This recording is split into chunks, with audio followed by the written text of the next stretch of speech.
Start. Mr. Vice Chairman, Sir, by moving this bill for consideration, my honorable friend has raised a very important question affecting public life.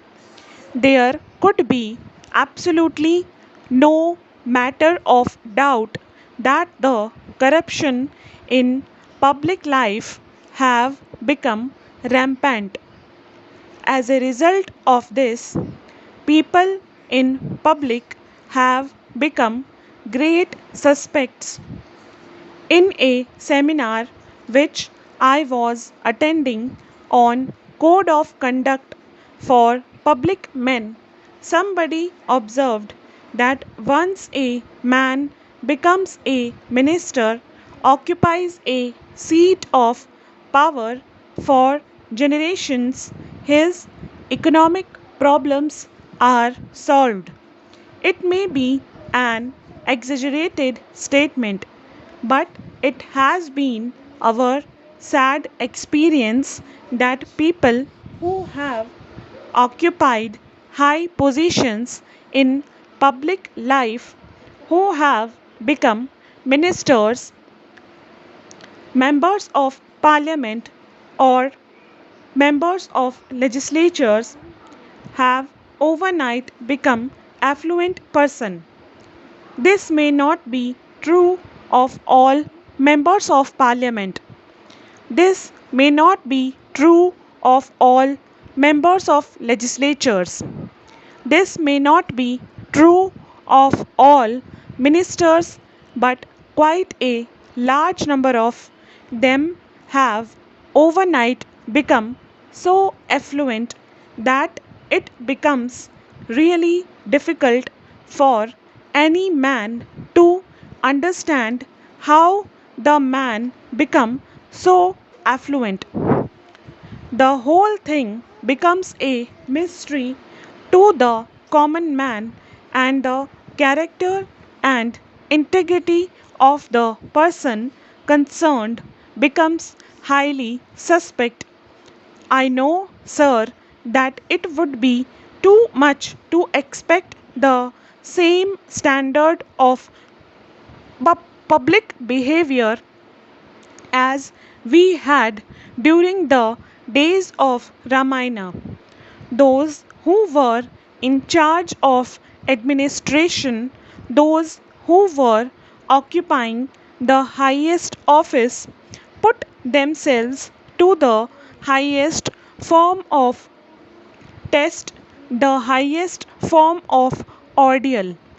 Can there be any doubt that public life, if so much corrupted today that we have all become suspect? In fact, the people have also become jealous of the members of parliament. They say somehow one has got to become a member of parliament or a member of legislature or somehow come closer to the corridors of power. Why do they say this? Because they see the sudden change in the outlook, the behavior, the kind of living of a particular individual. But, sir, the solution in this problem of corruption in public life may not be like instant coffee. The solution may be very difficult. In fact, this was pointed out by the Santhanam Committee itself. In its report, it made certain recommendations that a certain code of conduct should be there, and that shall be a solution to end corruption in public life. What has actually troubled us is the variance between percept and practice in this country. When we discuss philosophy, we rise to Himalayan heights, and when it is a question of personal life, we go to the abysmal depth of the Arabian Sea. There is so much variance between percept and practice in this country that even if a particular individual might be trying to adhere to the percepts, he also becomes suspect because the general atmosphere is one of suspicion.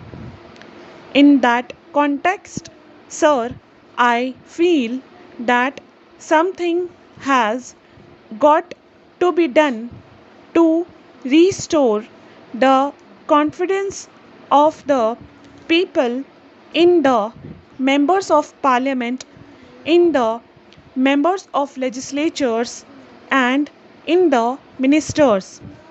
Now, my friend made a suggestion that after all, we are all answerable to the people in this country, and when representatives come through elections and people vote for them, that is a sure proof of the people confidence in these elected representatives. I would respectfully differ from my friend on this kind of a diagnosis or analysis of the problem that electorally everything can be solved. The problem of human character, human integrity, human behavior, morality cannot be solved by an electoral process. There have been men in the world who are of great moral stature, men of great character and integrity, but they never won an election. Are we not aware of Sri Rajgopalachari, who was a man of great character and integrity? Nothing can be said against him. He was a man of high moral stature, but he never won an election. He was also defeated in an election.